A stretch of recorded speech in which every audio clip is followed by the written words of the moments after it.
Let's get into it. Greetings and welcome to the SwagHer Daily Brief, produced by Arnya T.M. Davis, and I'm your host, Fancy. This is news for the women watching 6 decades of hard-won ground get signed away with one ruling and still show up to build anyway. Let's start in Louisiana, where a legal fight that's older than most of us just came to an end. A federal appeals court has lifted a desegregation order over the Concordia Parish School Board oversight that had been in place since 1965. The case traces back to Faraday, Louisiana, a town that was home to a violent offshoot of the Ku Klux Klan, where Black families sued for their children to have access to the all white schools they've been shut out of. The Fifth U.S. Circuit Court of Appeals ended that order this week, handing a win to that man's administration, which has been pushing courts to close out desegregation cases like this nationwide. Parents Parents and civil rights groups say the oversight still matters, pointing to ongoing disparities in student discipline, academic tracking, and teacher hiring that the ruling doesn't touch. My thoughts: 60 years of federal oversight ending doesn't mean 60 years of the problem ending. It means the paperwork closed. Nobody undid the disparities in who gets suspended, who gets tracked into honors classes, or who gets hired to teach. They just took away the tool that made the school system answer for it.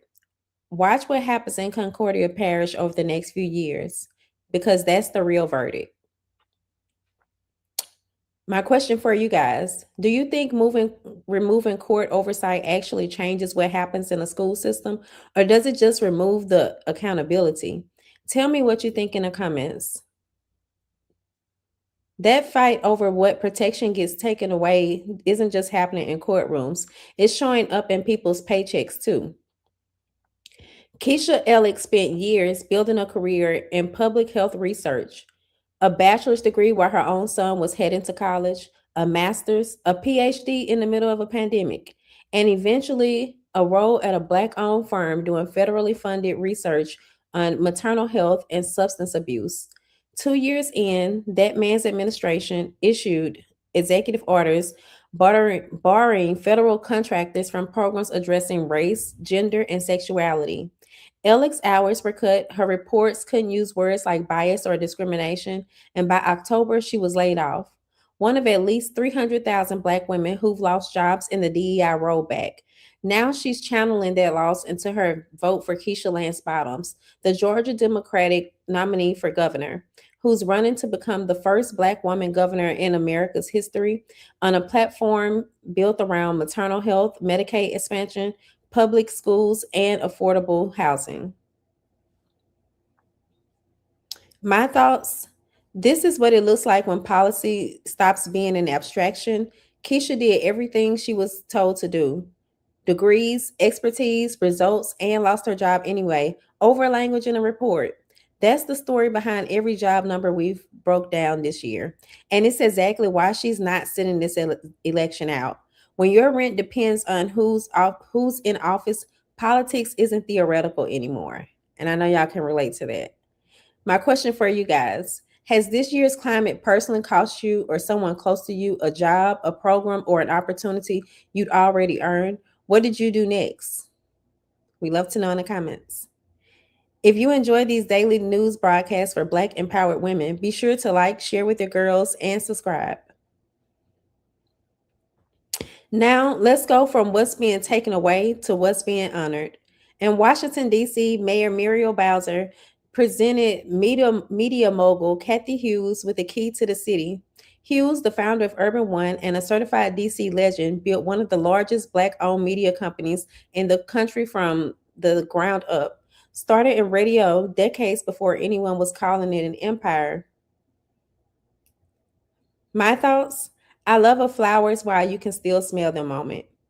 Cathy Hughes didn't wait for anyone to give her permission to build her empire.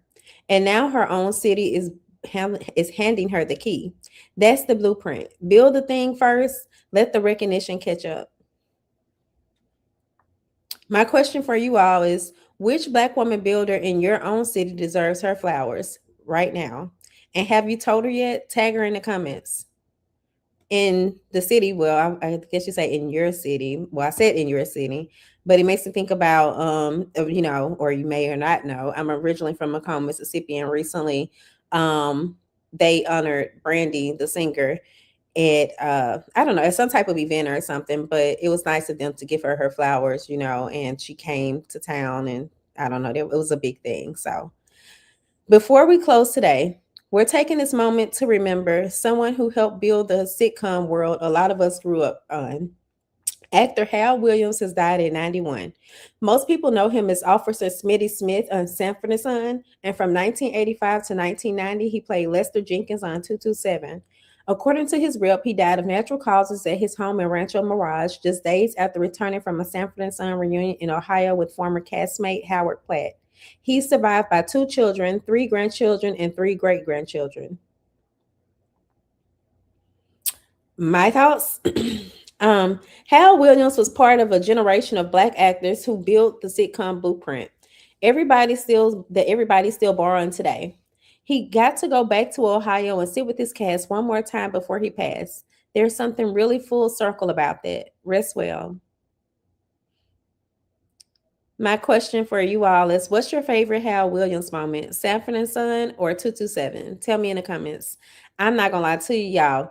I know everybody loves Sanford and Son. It is a Black classic, but I could not really watch the show because I could not, like, I'm not OCD officially, but I just could not handle that house. Like, it disturbed me even as a child. I just couldn't deal with it. But my aunt used to love to watch that. So, but then my grandma used to like 227, so I would watch that with her.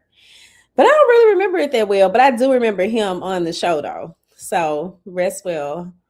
My sources for today was the Associated Press, NBC Washington, the 19th, Deadline, and WAFB. For today's promo, we're still talking about the Black Women of the Future dinner, which is coming August 15th, and swag bag placements for the event are open right now. This is how your brand gets directly into the hands of the women in that room. Spots are limited. Details and registration are on Eventbrite. And mark your calendar. Again, it's August 15th. We're announcing this year's honorees next week. That's your SwagHer Daily Brief for Thursday, July 16th. I'm Fancy. This brief was produced by Arnya T.M. Davis. Before you go, like this post, share it with your circle, and subscribe on YouTube so you can catch Monday's brief. Stay visible, stay grounded with SwagHer. Peace and blessings.